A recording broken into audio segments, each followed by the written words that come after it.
మన swipe wonder లా toilet cleaning ను సులభంగా మార్చే powerful product Elim toilet cleaner.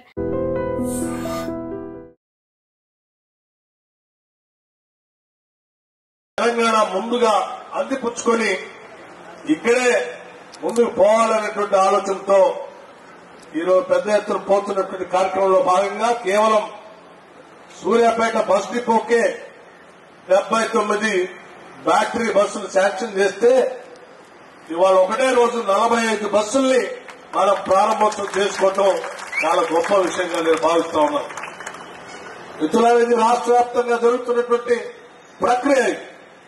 ఈరోజు సూర్యాపేట డిపోలో 45 బస్సులు ప్రారంభోత్సవం చేసుకుని ఈ ప్రాంతానికి అందిస్తున్నామంటే మిగతా రాష్ట్ర వ్యాప్తంగా ఉన్నటువంటి ప్రతి ఆర్టీసీ బస్సులో కూడా ఇటువంటి ప్రక్రియని పొన్నం ప్రభాకర్ గారు మొదలుపెట్టారు. ముఖ్యంగా హైదరాబాద్ లాంటి నగరంలో కూడా పెద్ద ఎత్తున ఇటువంటి బస్సులు ప్రవేశపెట్టి ఈ దేశంలో నగరాలు ఎదుర్కొంటున్నటువంటి కాలుష్యాన్ని ముందుగానే పసిగట్టి హైదరాబాద్ నగరాన్ని మనం కాపాడుకోవాలి. రాష్ట్రానికి రాజధానిగా ఉన్నటువంటి తెలంగాణ రాజధానిగా ఉన్నటువంటి హైదరాబాద్ నగరం అత్యంత ఆహ్లాదకరమైనటువంటి వాతావరణంలో పొల్యూషన్ లేనటువంటి రాజధానిగా మిగుల్చుకోవాలనేటువంటి ఆలోచనతో హైదరాబాద్ నగరంలో కూడా వితిన్ ది ఓఆర్ఆర్ లోపల ఉన్నటువంటి బస్సులన్నింటినీ కూడా సాధ్యమైనంత మేరకు 2800 బస్సుల్ని హైదరాబాద్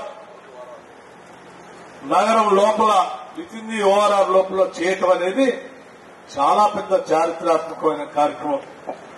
2800 బస్సులు తీసుకొని ఒకటేసారి రావటం అంటే ఇది ఎవరు చేయలేనటువంటి సాహసం.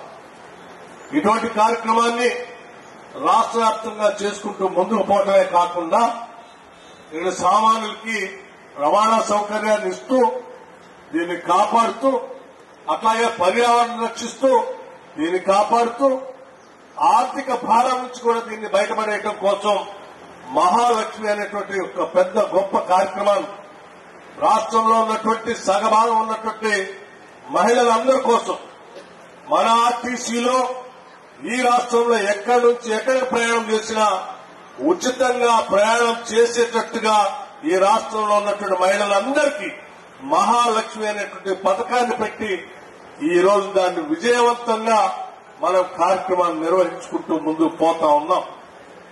దేశంలో ఏ రాష్ట్రంలో కూడా ఈ పథకాన్ని మొదలుపెట్టింది లేదు, మొదలుపెట్టినా ఇంత విజయవంతంగా సాగించింది లేదు. ఉదాహరణకి ఈ రాష్ట్రంలో ఇప్పుడే మంత్రి గారు చెప్పినట్టు 182 కోట్ల జీరో టికెట్లు ఇప్పటికీ రాష్ట్రంలో ఉన్నటువంటి మహిళలు వాడుకున్నారు. రాష్ట్ర ప్రభుత్వం ఆర్టీసీ బస్సుని మహిళలు తిరగడానికి ఉచితంగా ప్రకటించింది. ఒక పథకాన్ని మహాలక్ష్మి పేరు మీద ఆర్టీసీ ఏమైపోతుంది అనేటువంటి ఆందోళన చాలా మంది చేశారు. కానీ ఒక విషయం తెలియదు ఏంటంటే అటువంటి వాళ్ళకి ఈ 182 కోట్ల జీరో టికెట్లు మహిళలు వాడుకుంటే వాళ్ళందరి తరఫున రాష్ట్ర ప్రభుత్వం 6088 కోట్ల రూపాయల్ని ఆర్టీసీకి రాష్ట్ర ప్రభుత్వం చెల్లించింది. అంటే ఈ రాష్ట్రంలో 1,82,00,000 సార్లు 182 కోట్ల సార్లు జీరో టికెట్లు వాడుకుంటే అవన్నీ ఉచితంగా వాళ్ళు వాడుకుంటున్నారు. కానీ ఆర్టీసీకి మాత్రం ఉచితంగా కాదు.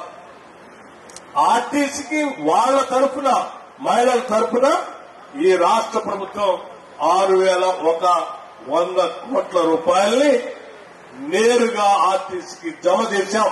ఇప్పటికే ఈ 6,100 కోట్ల రూపాయలు రాష్ట్ర ప్రభుత్వం ఈ మహిళలందరి పేరు మీద జమ చేయబట్టే ఈరోజు ఆర్టీసీ ఆర్థికంటే వాళ్ళందరి తరఫున రాష్ట్ర ప్రభుత్వం 6,088 కోట్ల రూపాయల్ని ఆర్టీసీకి రాష్ట్ర ప్రభుత్వం చెల్లించింది. అంటే ఈ రాష్ట్రంలో 1,82,00,000 సార్లు 182 కోట్ల సార్లు జీరో టికెట్లు వాడుకుంటే అవన్నీ ఉచితంగా వాళ్ళు వాడుకుంటున్నారు, కానీ ఆర్టీసీకి మాత్రం ఉచితంగా కాదు. ఆర్టీసీకి వాళ్ళ తరఫున, మహిళల తరఫున ఈ రాష్ట్ర ప్రభుత్వం 6,100 కోట్ల రూపాయల్ని నేరుగా ఆర్టీసీకి జమ చేశాం. ఇప్పటికే ఈ 6,100 కోట్ల రూపాయలు రాష్ట్ర ప్రభుత్వం ఈ మహిళలందరి పేరు మీద జమ చేయబట్టే ఈరోజు ఆర్టీసీ ఆర్థికంగా నిలదొక్కుని ఆర్టీసీ బస్సులు ఫుల్ కెపాసిటీతో ప్రయాణం చేయబట్టే ఈరోజు ఆర్టీసీ ఆర్థికంగా పరిపుష్టిగా ఉండి ఈరోజు క్షేమంగా బతికి పట్టగలిగింది.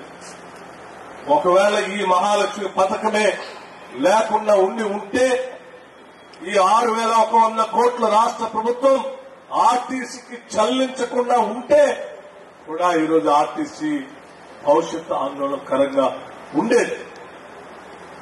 అందుకే రాష్ట్ర ప్రభుత్వం తీసుకున్నటువంటి ఈ నిర్ణయం ఇటు మహిళలకు ఉచితంగా ప్రయాణం చేయడానికి, ఇంకో పక్కన రాష్ట్ర ప్రభుత్వానికి సంబంధించినటువంటి ఆర్టీసీ ప్రభుత్వ రంగ సంస్థ ఆర్థికంగా నిలదొక్కుకోవడానికి కూడా పెద్ద ఎత్తున ఉపయోగపడ్డదని నేను స్పష్టంగా చెప్పడానికే ఈ 2 ఉదాహరణలు మీకు చెప్తున్నానని చెప్తూ, ఈ ప్రజాప్రభుత్వం ఎప్పుడు కూడా ప్రజల ఆస్తుల్ని, ఆనాటి ప్రభుత్వాలు మొదలుపెట్టినటువంటి ప్రభుత్వ రంగ సంస్థల్ని కాపాడుకుంటూ భవిష్యత్ తరాలకు కూడా మారుతున్నటువంటి మార్పులకు అనుగుణంగా దాన్ని అప్డేట్ చేసుకుంటూ ముందు తరాలకు అందించడమే మనందరిపైన ఉన్నటువంటి బాధ్యతగా మేము భావించి ఈ కార్యక్రమాలని చేసుకుంటూ ముందుకు పోతా ఉన్నాం. అందుకే మిత్రులారా, ఈ కార్యక్రమంలో పాల్గొన్నటువంటి స్నేహితులారా, ఈ ఆర్టీసీని ఈ ప్రభుత్వం కాబట్టి బతికించగలిగింది. అదే గత ప్రభుత్వాలనే అట్లాగే ఉంటే ఇప్పటికే అదొక పెద్ద ఆందోళనకరమైనటువంటి సమస్యగా మారింది. ఈరోజు ఆర్టీసీ ఆర్థికంగా నిలదొక్కుని ముందుకు పోతూ ఇంకా భవిష్యత్తులో అనేక ప్రణాళికలు, అంటే కమర్షియల్ గా కూడా ఇంకా లాభదాయకంగా ఉండేటట్టుగా ఆర్టీసీ ట్రాన్స్పోర్ట్ మంత్రి గారు అనేక ప్రణాళికలు తయారు చేస్తా ఉన్నారు. వాటన్నింటినీ కూడా సాధ్యమైనంత మేరకు రాష్ట్ర ప్రభుత్వం ప్రజలకు మేలు చేసేటట్టుగా, ఉపయోగపడేట్టుగా రూపొందించి ముందుకు తీసుకొని పోతామని చెప్పి మీ అందరికీ సవినయంగా నేను మనవి చేస్తూ, ఈ సందర్భంగా ఈ బ్యాటరీ బస్సులు పొందుతున్నటువంటి ఈ సూర్యాపేట ఆర్టీసీ బస్సు డిపోకి అభినందనలు తెలియజేస్తూ, ఇందులో ప్రయాణించేటువంటి వారికి ఈ జిల్లా వాసులకు కూడా నేను మరొకసారి అభినందనలు తెలియజేసుకుంటూ సెలవు తీసుకుంటాను. జై హింద్, నమస్కారం. నిజంగా ప్రస్తుతం ఉన్నటువంటి సమాజం దేనికి ప్రయారిటీ ఇస్తుంది? ఆర్థిక సంబంధాల చుట్టూ మాత్రమే తిరుగుతుంది. మళ్ళీ ఎన్నికలంగానే చాలా విరక్తి కలుగుతాం. మంచి అనిపిస్తుంది కదా, లేడీస్ కూడా ఛాలెంజింగ్ జాబ్స్ చేసినప్పుడు చాలా బాగుంటది. ట్రాఫిక్ అసిస్టెంట్స్ గా నియమించిన ట్రాన్స్జెండర్స్ అందరితో సాల్యూట్ చేయించుకుంటున్నారు. ఫుడ్ డెలివరీ ఇవ్వటానికి వెళ్ళినటువంటి డెలివరీ బాయ్ అనిల్ పై కళ్ళ ముందు